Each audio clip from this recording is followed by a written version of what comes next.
We should never take impeachment off the table. We should never take, where we see law breaking, we should never take accountability off the table. This nonsense from like AOC that he should be impeached is just absurd. Absurd. There's no... Okay, get back to me when you've read the Constitution or get a law degree, because you sound like an absolute... Megyn Kelly unleashed a shockwave so powerful it felt like the whole set started spinning, leaving everyone stunned in seconds. This wasn't just a comeback, it hit like a moment ripped straight from a big-budget action movie. AOC, usually owning the spotlight, suddenly looked like she'd walked into a raging firestorm armed with nothing but a tiny paper fan. And then came the twist that froze the entire room in shock, landing so fast no one saw it coming. After a clash this intense, people will never look at AOC the same way again. There is absolutely no ground to impeach the president. He 100% was within his constitutional authority and his congressionally authorized authority to do what he did on Saturday. Okay, but as for whether it's a good idea, that's a debate we should be having. And look, you know, if we could get congressional approval of the specific action, fine, I'm okay with that too. If you want to bring it to Congress, go ahead and see how that goes. I don't think it's necessary, but... Megyn Kelly locked her focus straight on AOC, sharp and unblinking. What followed wasn't a calm exchange. It was a full-on storm of confrontation tearing through the studio. Kelly didn't just highlight a few flaws in AOC's polished image.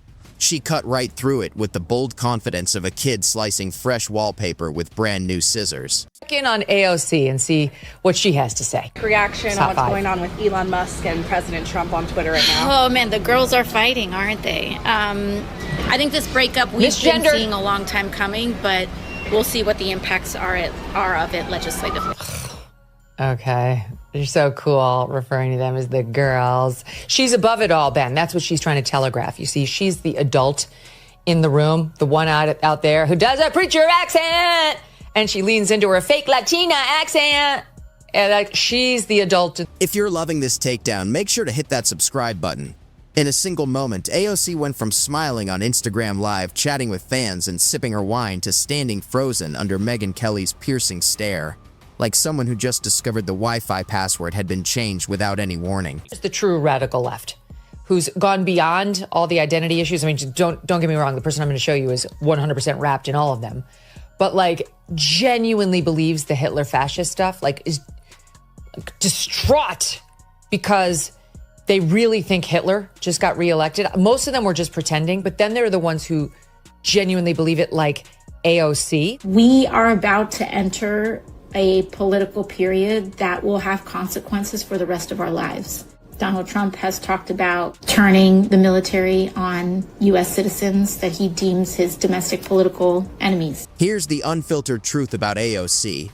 Her whole approach relies on energy and vibes, not solid facts or real plans. It's flashy social media drama wrapped in big gestures. People don't watch her for detailed policy explanations. They watch because she can turn a quick 30-second clip into something that feels like a TED Talk crashing into a Broadway show. AOC has been out there on this, I don't know if it's campaign trail, I don't know what we're calling it, but this like Fight the Oligarchy tour with Bernie Sanders, from which, you know, venue to venue, she travels first class, sipping her champagne, you know, in the first class cabin as the losers and plebs walk by to coach. They're the ones she's really fighting for. And she's decided to ramp up her anti-Trump rhetoric in a way she's done before, but that could be deeply problematic for her if Trump actually decides to pay some attention. But Megyn doesn't deal in theaters. She moves with precision so sharp it can make even the boldest public figure second-guess everything they walked in believing. That's exactly what happened. AOC entered thinking her usual performance would land. Big gestures, fiery passion, maybe a catchy line comparing climate change to a credit card bill. But Megyn wouldn't let any of it slide. She tore down every point, one by one, until AOC looked less like a congresswoman and more like a student scrambling through a last-minute book report. The brilliance of Megyn's takedown came from her method. No cheap shots, no drama, just focus, facts, and razor-sharp logic slicing through AOC's claims faster than glitter spreading in a washing machine. The audience wasn't just impressed, they were stunned silent. Watching Megyn calmly dismantle AOC's polished image felt like trying to assemble IKEA furniture with no instructions. And the moment that sealed it all came when the self-styled voice of the people, known for her charm, confidence, and even her designer sneakers, suddenly looks startlingly ordinary. Report today that AOC may be getting ready to run for president, that her team is looking, and I know you've said she could potentially do it, but her team is looking at maybe Senate. Chuck Schumer is, I think, going to be 78 when he runs for re-election. That's really old, and the Democrats seem to get that now. Or she might just go for president. And at the same time, this happened today. The Republicans in the House introduced a resolution to honor Charlie Kirk. It condemns the murder, and it almost unrecognizable to the very supporters who always saw her as unstoppable. AOC's image is managed so tightly it makes a major tech launch look like open mic night. But Megyn didn't just notice the cracks, she tore them right open for everyone to see. In one sweeping moment, AOC's polished I'm the future persona looked less like Destiny and more like a failed audition somehow broadcast on C-SPAN. Here's the real sting. This wasn't just about politics or policy charts. Megyn went straight for the performance itself, the layer everyone else tiptoed around like it was radioactive. While others debated talking points, Megyn pulled back the curtain, exposing the dramatic hand gestures, perfectly timed pauses, and bursts of emotion that clearly felt rehearsed. It was like discovering the Wizard of Oz, only to see someone backstage with a microphone and a fog machine, pretending to be larger than life. Once you saw it, there was no unseeing it. The audience's reactions were unforgettable, half frozen in disbelief, the other half laughing in shock. Somewhere, a Brooklyn barista was probably still defending AOC's brilliance, even as she was being completely dismantled in real time. But it didn't matter. The illusion had already shattered. Megyn revealed the truth with razor-sharp precision. The Emperor wasn't just missing clothes, she was practically trying to return them for store credit. And Megyn's timing made it hit even harder. AOC had thrived on influencer-style politics, where a clever comeback gets treated like meaningful change. Of course he's lying and abusing and manipulating the stock market too.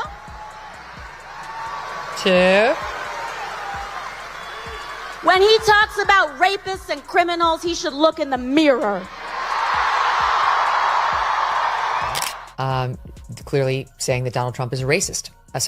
Rapist. She also thinks he's a racist. He's all the ists. But here, she's in deep trouble because he was not found liable for rape, and George Stephanopoulos just had to pay ABC some $15 million to President Trump to settle a defamation lawsuit. But that whole strategy crumbled the moment Megyn called her out.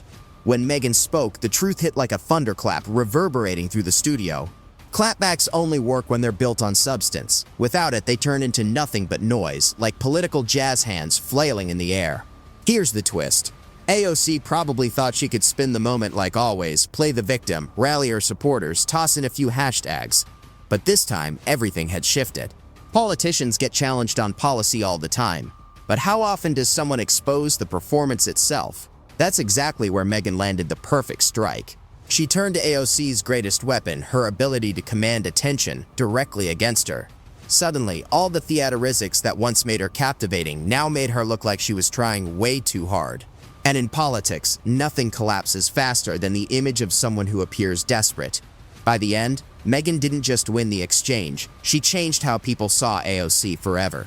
Once you realize that the so-called voice of the people is basically auditioning every time she grabs a microphone, there's no unseeing it. It's like finding out your favorite action hero had a stunt double doing all the epic scenes the whole time. There's AOC, who said the following. And beliefs were ignorant, uneducated, and sought to disenfranchise millions of Americans, far from the working tirelessly to promote unity, unquote, asserted by the majority in this resolution. Then she voted no. She refused to join in the resolution. Consequences to her politically for doing that? I would love to have her run for president of the Democratic side. It's a contrast, right? What you see is what you get.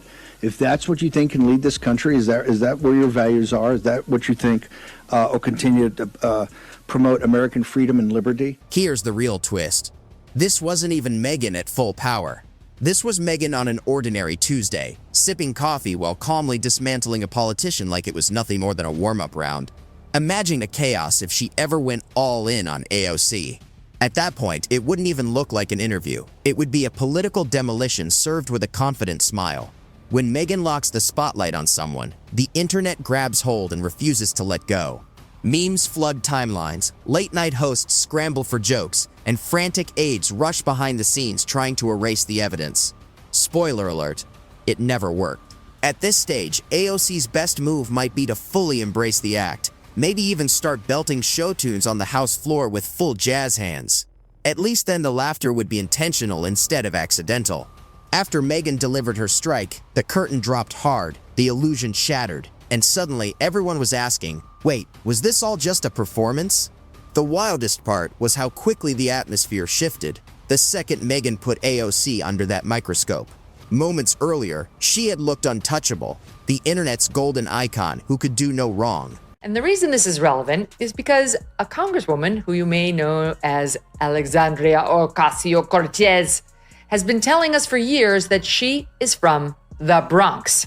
And recently she had a fight with President Trump over tweet, text, truth, whatever.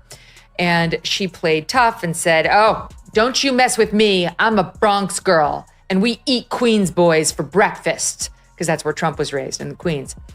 And respectfully, AOC. Well, that's real cute, except she only lived in the Bronx until she was age 5. She could stumble over a policy point, twist metaphors into knots, or throw out dramatic comparisons about billionaires devouring the planet, and her supporters would still cheer like she'd just taken a bow at a Broadway finale. But Megyn wasn't there to applaud. She pierced the illusion, and the confidence seemed to leak away in one long, uncomfortable hiss. That's the harsh truth of performance-based politics.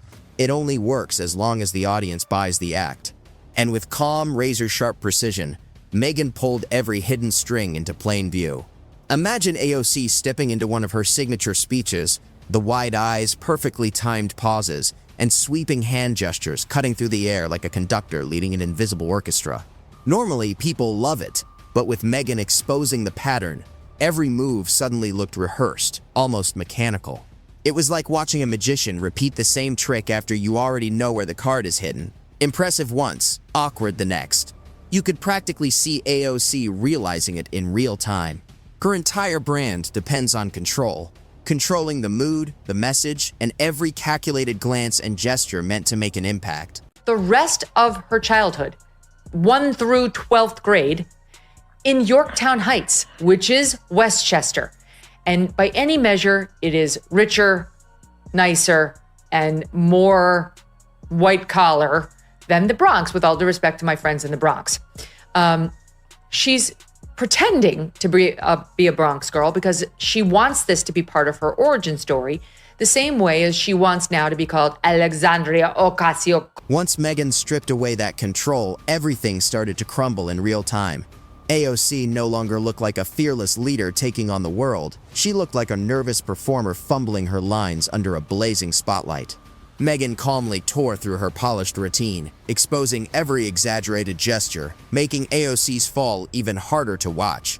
AOC's whole presence thrives on having villains to battle. She needs opponents who look cartoonish to keep her fire burning. But what happens when the opponent just smiles and points out that the emperor is waving jazz hands in an empty room? There's no fiery clash, just silence and the slow hiss of credibility slipping away. Her supporters scrambled online to defend her, flooding Twitter with threads longer than entire novels, twisting themselves into knots insisting she wasn't exposed, that Megyn was unfair, and that none of it mattered. Here's the irony. The louder they shouted, the clearer the damage became. Because if it takes a 42-part thread to prove someone wasn't embarrassed, then they absolutely were. Everyone knew her as Sandy Cortez when she was growing up, and her lies are coming to the fore. So, among other things, Benny Johnson, who's hilarious, and he's a great Twitter follow and has a great show, went to Yorktown Heights just to take a look and to talk to some folks there about AOC and what Yorktown is like and so on. And now some of her schoolmates, separate and apart from Benny, are weighing in on her claim. Meanwhile, Megyn sat back and watched the chaos unfold, probably sipping her coffee like a queen, taking in her victory from a throne. That's the beauty of a flawless takedown. You only need one clean strike if it echoes loud enough. Clips kept looping, memes spread across every corner of the internet, and with each replay, AOC's performance looked even worse. It was almost poetic. Like watching a gymnast nail a perfect triple flip only to stumble on the final bow. People forget the flawless flips. They remember the crash. The ripple across the media was priceless. Even outlets that once defended AOC started whispering, maybe she really does rely too heavily on theaters.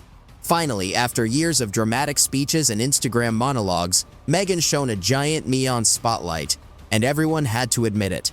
The timing was perfect. Like sitting in a packed theater where everyone pretends to enjoy a bad movie until one brave voice finally says, "Wait, this is terrible." Fourth place, not necessarily fourth place. This is just, I'm going to start with as the fourth possibility, but I've got four total and you'll decide what order they go in. I'm going to kick it off with AOC.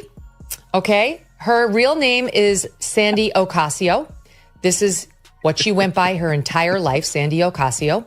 And only when she decided to run for office did she decide to suddenly become Alexandria Ocasio-Cortez and lean into her Puerto Rican history, where her mother was born in Puerto Rico, but her father was born in New York City. And she decided to tell us sob stories about how she's from a poor family and she was living, paycheck to paycheck. Meanwhile, she was raised in a Tony part of Westchester called Yorktown Heights. And suddenly, the entire room nodded in agreement. The memes cemented the moment because the internet doesn't care about nuance, it thrives on punchlines, and Megyn had served up a feast. Clips of AOC's dramatic hand waves played over circus music, while her long pauses looped as painfully awkward silences that made viewers squirm. Screens froze her mid-expression with captions like Oscar-worthy drama, zero policy. Once the internet gets a hold of something, credibility isn't just bruised, it's roasted and preserved forever. Every gesture now looks rehearsed. Every pause feels staged. Every emotional plea sounds like an audition monologue rather than real political substance. And that's when everything fell apart. AOC's carefully crafted image shattered. Her fans scrambled to piece it back together, and the media finally admitted what they'd quietly suspected for years. Meanwhile, Megyn stood tall as the one who tore the mask off the act. Here's the kicker. This wasn't some epic showdown with warring crowds or dramatic finales. It was the cold, unavoidable realization that no one was buying the performance anymore. The wires were visible, the props exposed, and the person in the spotlight suddenly looked like they were trying far too hard. That was the demolition no one else dared to deliver until Megyn showed up.